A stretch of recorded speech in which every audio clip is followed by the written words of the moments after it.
प्यारे विद्यार्थियों, सुतंत्रता राजनीति शास्त्र का एक बहुत ही अहम विषय है। अनेकां ही लड़ाइयां विश्व दे विच सुतंत्रता की राखी लई, सुतंत्रता की सुरक्षा लई, सुतंत्रता की प्राप्ति लई लड़ियां गईयां हन। इस क्वेश्चन विच असीं डिस्कस करांगे कि सुतंत्रता नूं किस तरह कायम रखिया जा सकता है। सब तो पहली शर्त है सुतंत्रता नूं कायम रखण दी कि सरकार लोकतंत्री होनी चाहिए है। डेमोक्रेटिक गवर्नमेंट सुतंत्रता की सुरक्षा लई सब तो ज़्यादा ढुकवीं किस्म की सरकार है। अनेक तरह दी सरकारां हन विश्व दे विच, पर लोकतंत्र सब तो वधेरे ढुकवीं सरकार है जे सुतंत्रता की सुरक्षा असीं चाहुंदे हां। क्योंकि जो तानाशाही प्रणाली है उहदे विच सुतंत्रता कदे भी सुरक्षित नहीं रह सकती।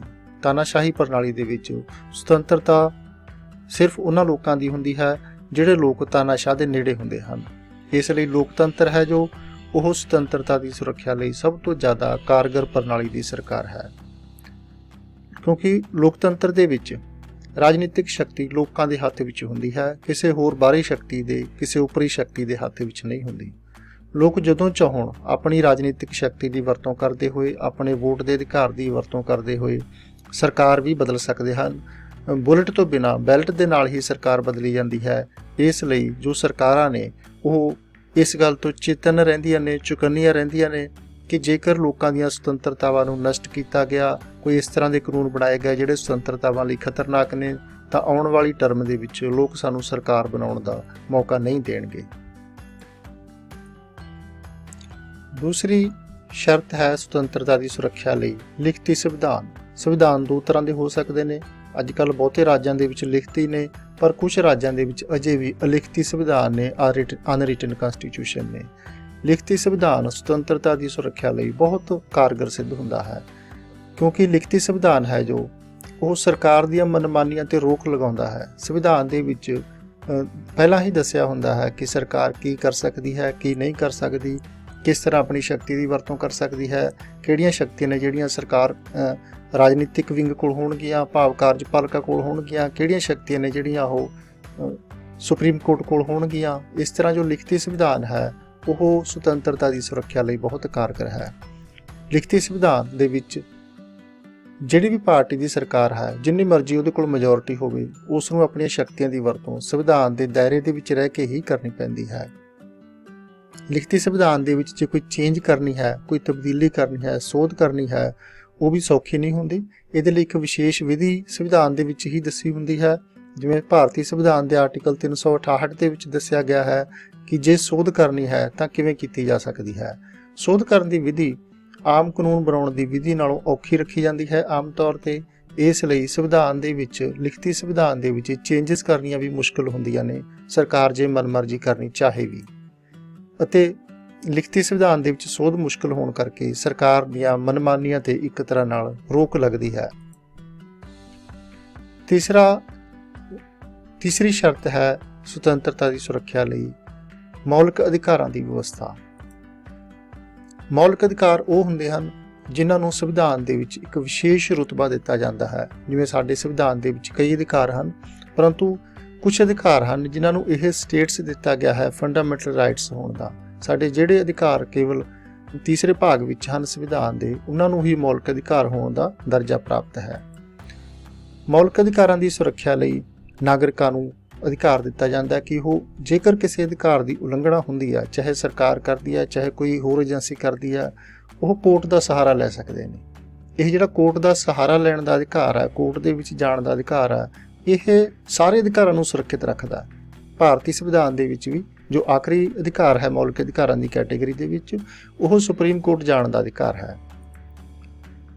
मौलिक अधिकारां दे विरुद्ध कानून बनाउण दी मनाही भी की जा सकती है। भारतीय संविधान दे विच कीती गई है कि मौलिक अधिकारां दे विरुद्ध जिहड़ा भी कानून हुण तक बनिया होया पुराना चलिया आ रहा वो भी रद्द समझिया जाएगा, अते फ्यूचर दे विच भी कोई सरकार मौलिक अधिकारां दे विरुद्ध कोई कानून नहीं बना सकती।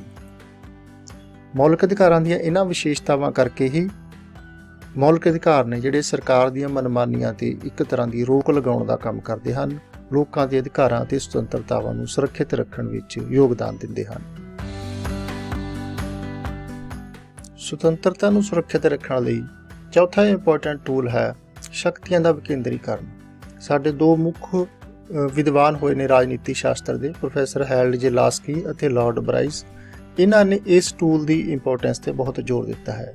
ਇਹਨਾਂ ਨੇ ਕਿਹਾ ਕਿ ਸ਼ਕਤੀਆਂ ਜਿੱਥੇ ਕੇਂਦਰਿਤ ਹੋਣਗੀਆਂ ਉੱਥੇ ਲੋਕਾਂ ਦੇ ਅਧਿਕਾਰ ਸੁਤੰਤਰਤਾਵਾਂ ਸੁਰੱਖਿਅਤ ਰਹਿਣ ਦੀ ਬਹੁਤੀ ਸੰਭਾਵਨਾ ਨਹੀਂ ਹੁੰਦੀ, ਅਤੇ ਜਿੱਥੇ ਸ਼ਕਤੀਆਂ ਵਿਕੇਂਦਰਿਤ ਹੋਣਗੀਆਂ, ਭਾਵ ਕੇਂਦਰਿਤ ਨਹੀਂ ਹੋਣਗੀਆਂ, ਉੱਥੇ ਨਾਗਰਿਕਾਂ ਦੇ ਅਧਿਕਾਰ ਸੁਤੰਤਰਤਾਵਾਂ ਜ਼ਿਆਦਾ ਸਿਕਿਉਰ ਰਹਿੰਦੇ ਨੇ। ਇਹ ਕੇਂਦਰਿਤ ਜਾਂ ਵਿਕੇਂਦਰਿਤ ਕੀ ਹੁੰਦੇ ਨੇ, ਇਸ ਨੂੰ ਅਸੀਂ ਇਹਨਾਂ ਦੋ ਡਾਇਗਰਾਮ ਤੋਂ ਸਮਝਣ ਦੀ ਕੋਸ਼ਿਸ਼ ਕਰਦੇ ਹਾਂ। ਕੇਂਦਰਿਤ ਸ਼ਕਤੀਆਂ ਹੁੰਦੀਆਂ ਨੇ ਜਿਨ੍ਹਾਂ ਦੇ ਵਿੱਚ ਉਹ ਸਿਸਟਮ ਜਿੱਥੇ ਜੋ ਸੈਂਟਰ ਗਵਰਨਮੈਂਟ ਹੈ ਉਸੇ ਦੀਆਂ ਸ਼ਕਤੀਆਂ ਦਾ ਦਾਇਰਾ ਵਿਸ਼ਾਲ ਹੋਵੇ, ਜਿਹੜੀਆਂ ਸਥਾਨਕ ਸਰਕਾਰਾਂ ਨੇ ਜਾਂ ਰਾਜਾਂ ਦੀਆਂ ਸਰਕਾਰਾਂ ਨੇ ਉਹਨਾਂ ਦੀਆਂ ਸ਼ਕਤੀਆਂ ਦਾ ਦਾਇਰਾ ਬਹੁਤ ਸੀਮਿਤ ਹੋਵੇ। ਉਸ ਨੂੰ ਅਸੀਂ ਕਹਿੰਦੇ ਹਾਂ ਕੇਂਦਰਿਤ ਸ਼ਕਤੀਆਂ, ਭਾਵ ਸਾਰੀਆਂ ਸ਼ਕਤੀਆਂ ਨੇ ਜਿਹੜੀਆਂ ਇੱਕ ਕੇਂਦਰ ਦੇ ਵਿੱਚ ਸਮਾਈਆਂ ਹੋਈਆਂ ਨੇ। ਵਿਕੇਂਦਰਿਤ ਸ਼ਕਤੀਆਂ ਜਾਂ ਡੀਸੈਂਟਰਲਾਈਜ਼ਡ ਪਾਵਰਸ ਹੁੰਦੀਆਂ ਨੇ ਜਿੱਥੇ ਕੇਂਦਰ ਸਰਕਾਰ ਵੀ ਸ਼ਕਤੀਸ਼ਾਲੀ ਹੋਵੇ ਪਰੰਤੂ ਰਾਜਾਂ ਦੀਆਂ ਸਰਕਾਰਾਂ ਨੇ ਜਿਹੜੀਆਂ ਉਹਨਾਂ ਕੋਲ ਵੀ ਕਾਫੀ ਸ਼ਕਤੀਆਂ ਹੋਣ। ਇਸ ਤੋਂ ਬਿਨਾਂ ਤੀਜੇ ਨੰਬਰ ਤੇ ਜੋ ਸਥਾਨਕ ਸਰਕਾਰਾਂ ਨੇ ਜਿਵੇਂ ਪੰਚਾਇਤਾਂ ਜਾਂ ਮਿਊਨਿਸਪੈਲਿਟੀਜ਼, ਉਹਨਾਂ ਕੋਲ ਵੀ ਕੁਝ ਅਧਿਕਾਰ ਹੋਣ, ਉਹਨਾਂ ਕੋਲ ਵੀ ਕੁਝ ਸ਼ਕਤੀਆਂ ਹੋਣ। ਲਾਸਕੀ ਅਤੇ ਬਰਾਈਸ ਦਾ ਮੰਨਣਾ ਕਿ ਜਿੱਥੇ ਸ਼ਕਤੀਆਂ ਦਾ ਕੇਂਦਰੀਕਰਨ ਹੁੰਦਾ ਉੱਥੇ ਸੁਤੰਤਰਤਾ ਨੂੰ ਖਤਰਾ ਹੁੰਦਾ, ਜਿੱਥੇ ਜਿੰਨਾ ਵਿਕੇਂਦਰੀਕਰਨ ਵੱਧਦਾ ਜਾਏਗਾ ਉਨੀ ਸੁਤੰਤਰਤਾ ਨਾਗਰਿਕਾਂ ਦੀ ਸਿਕਿਉਰ ਹੁੰਦੀ ਜਾਂਦੀ ਆ। ਪੰਜਵਾਂ ਟੂਲ ਦੱਸਿਆ ਹੈ ਮੌਂਟੇਸਕਿਊ ਨਾਂ ਦੇ ਫਿਲਾਸਫਰ ਨੇ, ਸ਼ਕਤੀਆਂ ਦੀ ਅਲੱਗਗੀ, ਸੈਪਰੇਸ਼ਨ ਆਫ ਪਾਵਰਸ।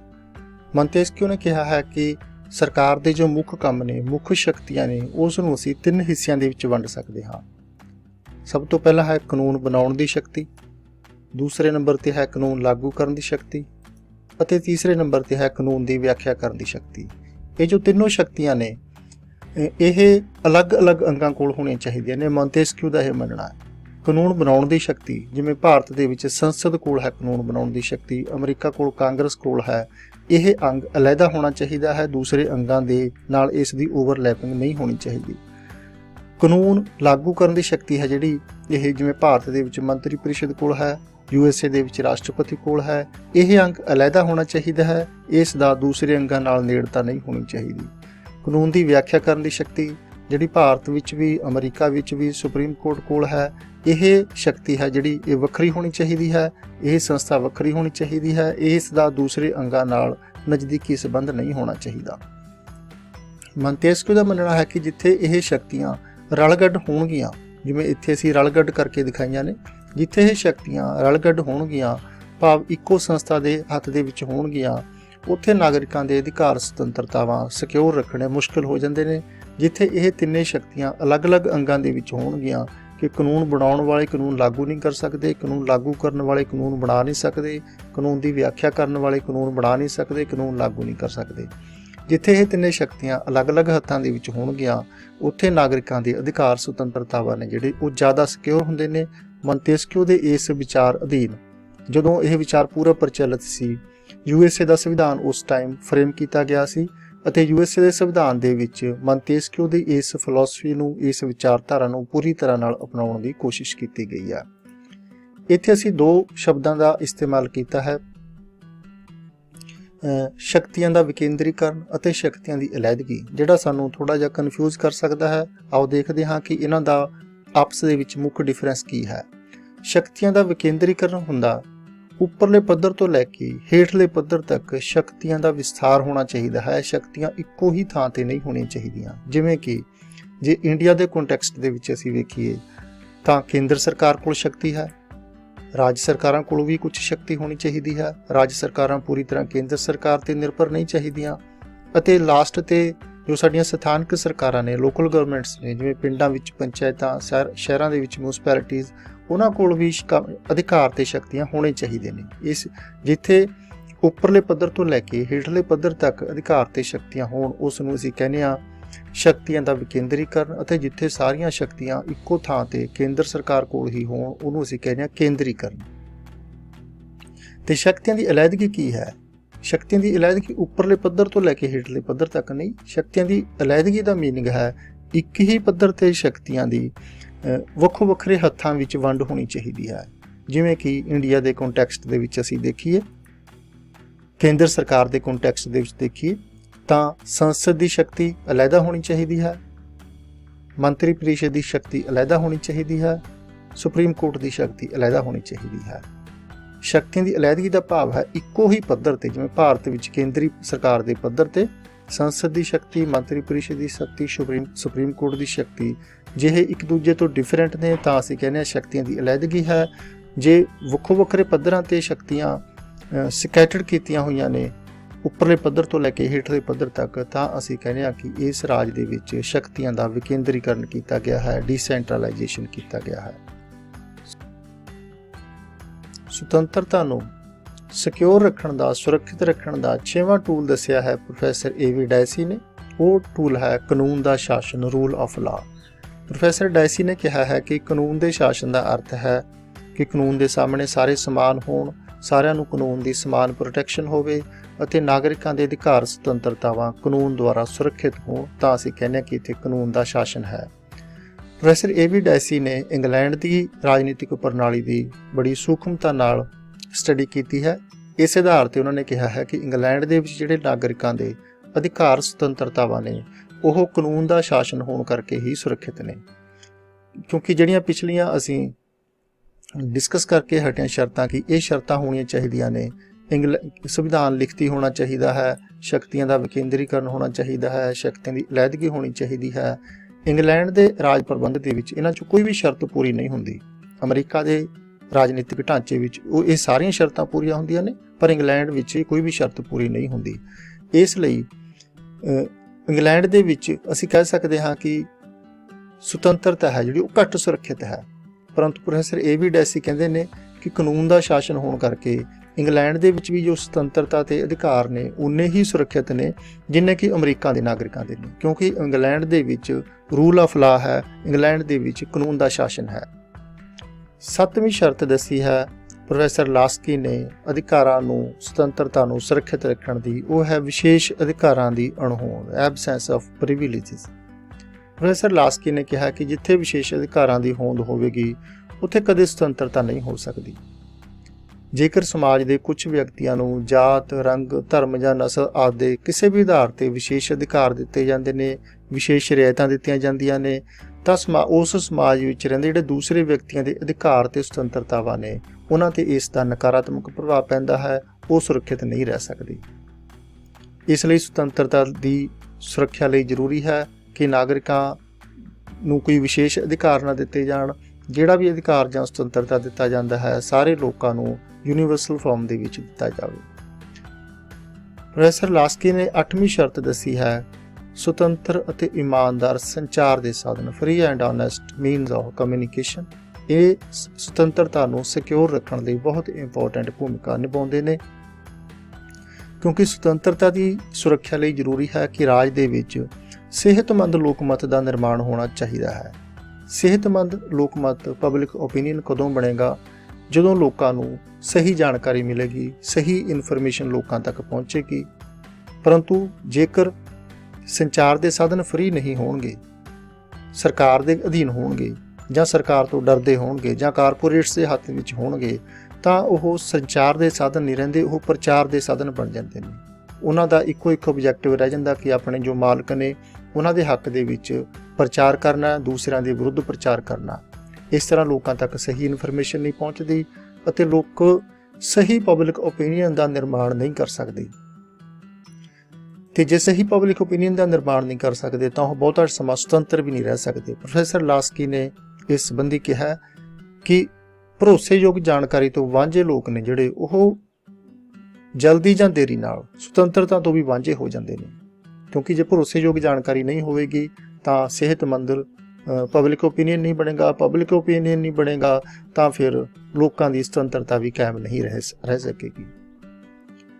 9ਵੀਂ ਸ਼ਰਤ ਹੈ ਸੁਤੰਤਰ ਨਿਆਂਪਾਲਿਕਾ। ਜੇ ਨਿਆਂਪਾਲਿਕਾ ਸੁਤੰਤਰ ਹੋਵੇ ਤਾਂ ਹੀ ਜੋ ਸੁਤੰਤਰਤਾ ਹੈ ਨਾਗਰਿਕਾਂ ਦੀ ਉਹ ਸੁਰੱਖਿਅਤ ਰਹਿ ਸਕਦੀ ਹੈ, ਕਿਉਂਕਿ ਆਧੁਨਿਕ ਸਮੇਂ ਦੇ ਵਿੱਚ ਲੋਕਤੰਤਰ ਦਾ ਯੁੱਗ ਹੈ ਜਿੱਥੇ ਲਗਭਗ ਹਰੇਕ ਰਾਜ ਦੇ ਵਿੱਚ ਲੋਕਤੰਤਰੀ ਸਰਕਾਰ ਹੈ।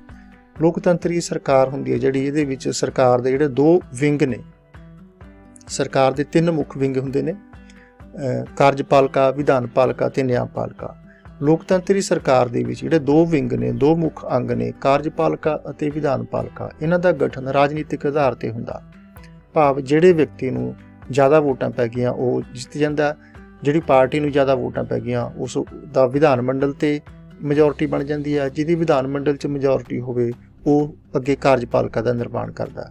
ਇਸ ਤਰ੍ਹਾਂ ਸਰਕਾਰ ਦੇ ਜਿਹੜੇ ਦੋ ਮੁੱਖ ਵਿੰਗ ਨੇ, ਕਾਰਜਪਾਲਿਕਾ ਤੇ ਵਿਧਾਨ ਪਾਲਿਕਾ, ਉਹ ਰਾਜਨੀਤਿਕ ਆਧਾਰ ਤੇ ਬਣਦੇ ਨੇ ਲੋਕਤੰਤਰ ਦੇ ਵਿੱਚ। ਅਤੇ ਹੋ ਸਕਦਾ ਇਹ ਜਿਹੜੇ ਵਿੰਗ ਨੇ ਉਹ ਰਾਜਨੀਤਿਕ ਲਾਭ ਲਈ ਗਲਤ ਨੀਤੀਆਂ ਬਣਾਉਣ ਲੱਗ ਜਾਣ, ਵਿਸ਼ੇਸ਼ ਕਰਕੇ ਬਹੁ ਗਿਣਤੀ ਨੂੰ ਖੁਸ਼ ਕਰਨ ਲਈ ਘੱਟ ਗਿਣਤੀ ਨੂੰ ਸਪਰੈਸ ਕਰਨ ਦੀ ਕੋਸ਼ਿਸ਼ ਕਰਨ ਲੱਗ ਜਾਣ। ਤੇ ਇਹਨਾਂ ਦੋਨਾਂ ਹੀ ਵਿੰਗਾਂ ਤੋਂ ਇਹ ਉਮੀਦ ਨਹੀਂ ਕੀਤੀ ਜਾ ਸਕਦੀ ਕਿ ਇਹ ਰਾਜਨੀਤੀ ਤੋਂ ਉੱਪਰ ਉੱਠ ਕੇ ਸਰਬੱਤ ਦੇ ਭਲੇ ਲਈ ਕੰਮ ਕਰਨਗੇ।